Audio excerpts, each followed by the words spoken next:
The man accused of shooting and killing 5 of his neighbors, including a child, after one made a noise complaint, has been apprehended by Texas authorities. The suspect is 38-year-old Francisco Oropesa, who was discovered in a residence less than 20 miles from where the shooting took place.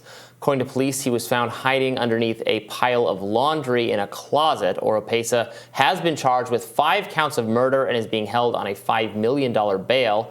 Immigration authorities have confirmed that Oropesa is in the country illegally and has been deported at least 4 times. This comes just hours after 4 people were found shot to death inside of a camper in the Mojave Desert in California. The United States is already at setting a record pace of mass killings this year, according to the Associated Press. At least 97 people have been killed in 19 mass killings since January.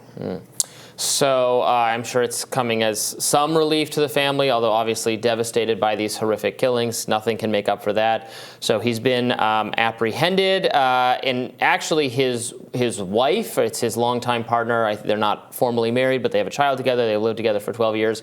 She has been taken into custody as well. They've apparently been talking to her for some time. Law enforcement has. I'm also reading, and this is not totally confirmed, and I don't fully understand what they're talking about, but according to the reports I'm reading, they have actually taken multiple people into custody. So it's possible he was getting assistance hiding from other friends or family members. Both he and the wife have been taken into custody, according to this report.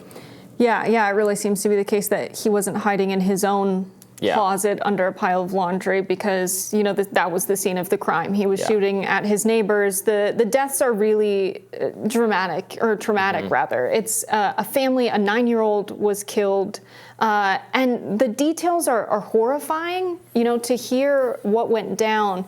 Apparently, a woman said, I'm going to answer the door. He has a gun.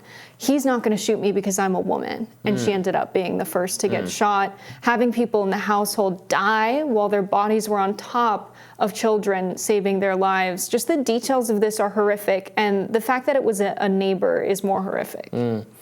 I'm sure a lot of people are going to be asking questions about, why was someone who is not even supposed to be in this country, why were they able to get a gun? Why were they able to get back in the country so many times, so easily? All of those questions as we search for what policy answers there are for something like this. Right. Yeah. It's going to be a conversation, definitely, about immigration, about safety at the southern border, about how easy it is to obtain a firearm as well, right? It's not something that's super clean cut when you think of today's political discourse, which is the right heavily trying to protect the Second Amendment, trying to repeal a lot of legislation that's in place to make it a little bit more difficult to get a gun if you're someone who shouldn't have one. But then also the right making the case that there are people coming across the southern border who are violent, and Democrats trying to make a bit of a different case about how we should handle immigration. It's a case that makes it difficult to have one clean analysis on it if you follow those party lines.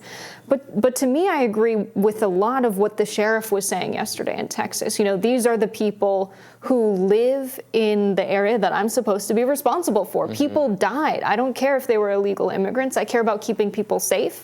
Right. You're referencing the very weird and tone-deaf and frankly offensive statement that Texas Governor Greg Abbott put initially describing the victims as illegal immigrants, which may or may not be the case. That was not confirmed at the time. I don't know that has been subsequently confirmed, but I mean, it was they're the victims regardless. You can perfectly happy to dehumanize the killer if that's what you're trying to do. That would be one thing. This was the victim, so it was a very poorly thought out statement.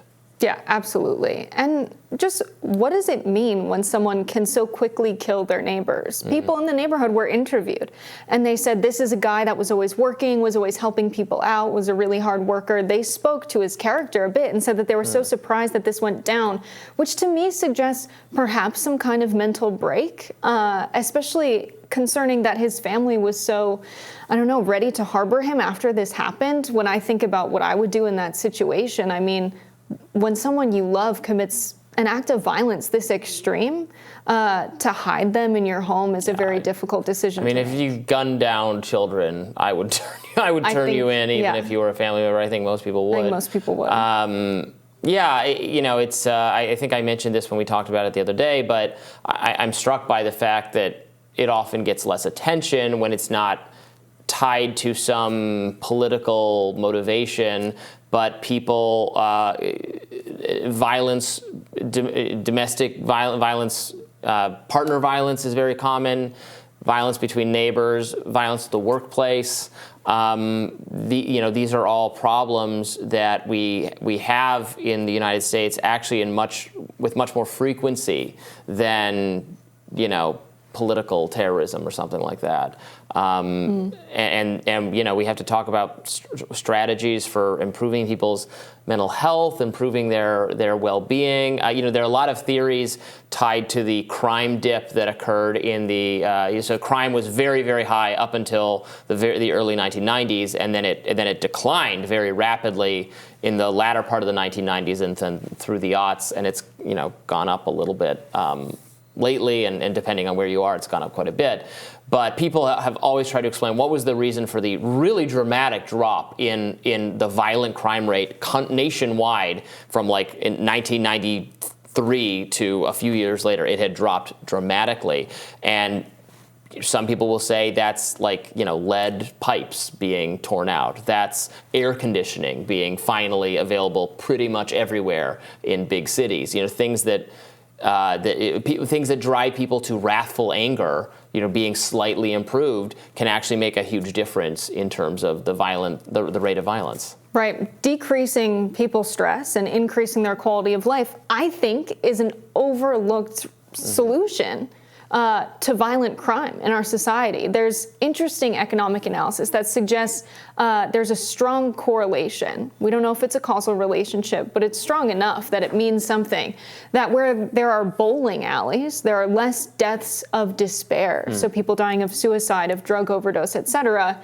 And the thinking is that where there's a strong sense of community, people are less likely to be in a state of despair. And I think when we talk about crime and we think about the gun problem we have in this country, we're not going to see the proliferation of arms in this country be addressed meaningfully with policy solutions that we can act right now and see an actual response in how many people have guns, maybe how many people get rid of their guns or sell them back. Like, it's going to be extraordinarily difficult. And so if we invest in communities and we reduce people's stress levels, give them access to healthcare, mental health care, and improve their quality of life, we might see things like this happen less. Indeed. Well, we will continue following this story and have more rising right after this.